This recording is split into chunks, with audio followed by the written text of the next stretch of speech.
Hello, second grade, and welcome back to the Witches Read Aloud. We are at Chapter 8, Part 2. We are still stuck. We are about to find out what Formula 86 Fast Action Mouse Maker is all about, and what this evil plan is for all the witches to get rid of all the kids in Inkland, or England. She's got a weird way of speaking. I don't know what that's on. I don't know where she's from. So, listen, follow along, take some notes, because we want to avoid this out at our own sweet shops. Delayed action mouse maker, they chanted. She's done it again. Her grandness has concocted yet another of her wondrous magic child killers. How do we make it, O brilliant one? Exercise patience, answered the Grand High Witch. First, I'm explaining to you how my Formula 86 delayed action mouse maker is working. Listen carefully. We are listening, cried the audience, who were now jumping up and down in their chairs with excitement. Delayed action mouse maker is a green liquid, explained the Grand High Witch, and one droplet in each chalk or sweet will be quite enough. So here is what happens. Each chalk which has in it delayed action mouse maker liquid. Child goes home, feeling fine. Child goes to bed, still feeling fine. Child wakes up in morning, still okay. Child goes to school, still feeling fine. Formula, you understand, is delayed action and is not working yet. We understand, oh brainy one, cried the audience, but when does it start working? It's starting to work at exactly 9 o'clock when the child is arriving at school, shouted the Grand High Witch triumphantly.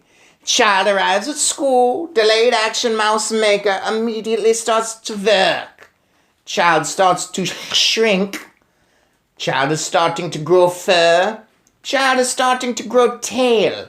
All is happening in precisely 26 seconds. After 26 seconds, child is not a child any longer. It is a mouse. A mouse, they cried the witches. What a frumptuous thought. Classrooms will be swarming with mice, shouted the Grand High Witch. Chaos and pandemonium will be reigning in every school in Inkland. Teachers will be hopping up and down. Women teachers will be standing on desks and holding up skirts and yelling, help, help, help. They will, cried the audience. And what, shouted the Grand High Witch, is happening next in every school? Tell us, they cried, tell us, O brainy one. The Grand High Witch stretched her stringy neck forward and grinned at the audience, showing 2 rows of pointed teeth, slightly blue. She raised her voice louder than ever and shouted, Mousetraps is coming out. Mousetraps, cried the witches. And cheese, shouted the Grand High Witch. Teachers is all rushing and running out and getting mousetraps and baiting them with cheese and putting them down all over the school. Mice is nibbling cheese, mousetraps is going off. All over school, mousetraps is going snappity-snap and mouse heads is rolling across the floors like marbles. All over Inkland, in every school in Inkland, noises snapping mousetraps will be heard. At this point, the disgusting old Grand High Witch began to do a sort of witch's dance up and down the platform, stamping her feet and clapping her hands. The entire audience joined in the clapping and the foot stamping. They were making such a tremendous racket that I thought surely Mr. Stringer would hear it and come banging at the door, but he didn't. Then, above all the noise, I heard the voice of the Grand High Witch, screaming out some sort of an awful, gloating song. Mr. Roald Dahl really loves putting songs in these books, so bear with me. Let's see if I can get it. Down with children, do them in, boil their bones and fry their skin, bish them, squish them, bash them, smash them, offer chalks with magic powder, say eat up, then say it louder, cram them full of sticky eats, send them home still guzzling sweets, and in the morning little fools go marching off to separate schools, A girl feels sick and goes all pale. She yells, "Hey, look, I've grown a tail." A boy who's standing next to her screams, "Help, I think I'm growing fur." Another shouts, "We look like freaks. There's whiskers growing on our cheeks." A boy who was extremely tall cries out, "What's wrong? I'm growing small." For tiny legs begin to sprout and everybody hounds about. And all at once, all in a trice, there are no children, only mice. In every school is mice galore, all running round the schoolroom floor. And all the poor demented teachers is yelling, "Hey, who are these creatures?" They stand upon their desks and shout, "Get out, you filthy mice, get out! Will someone fetch some mouse traps, please? And don't forget to bring the cheese."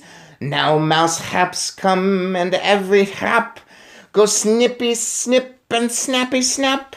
The mouse traps have a powerful spring. The springs go crack and snap and ping. Is lovely noise for us to hear. Is music to a witch's ear. Dead mice in every place around, piled 2 feet deep upon the ground, with teachers searching left and right, but not a single child in sight. The teachers cry, "What's going on? Oh, where have all the children gone?" And 9:30, and as a rule, they're never late as this for school.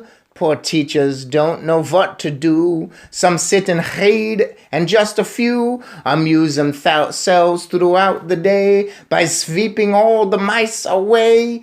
And all us witches shout, "Hooray!" Wow. Mice. So this thing's coming full circle. He's training mice. She wants to turn all the kids into mice. Kids want pet mice, but no kid wants to be a mouse. I don't think. Anybody out there? I see a couple hands up. All right, well, maybe being a mouse would be fun, but not forever, I don't think. So their dastardly plan is to get sweet shops, have a grand opening, give out free candies filled with this delayed action mouse maker so that they go home and the next day they'll turn into mice and their teachers will freak out and have to exterminate them, put out mice traps, get rid of the mice. I could see a school having a problem if there were mice running around everywhere. They'd have to do something about that because people eat there and mice have diseases. So for the witches, this is a pretty good plan. I mean, they've got it locked down solid. For the kids of England, this is not a good plan. This is not good for anybody. Yikes. Oof. And it's not like you take candy from a stranger. You're getting it from a reputable candy retail outlet shop. So that's safe. Any kid would go do that. Gosh, how do we beat this system? We've got to stop these witches. How do we do it? I don't know. Tune in for our next episode, Chapter 9. Maybe we'll get some insight. See you then.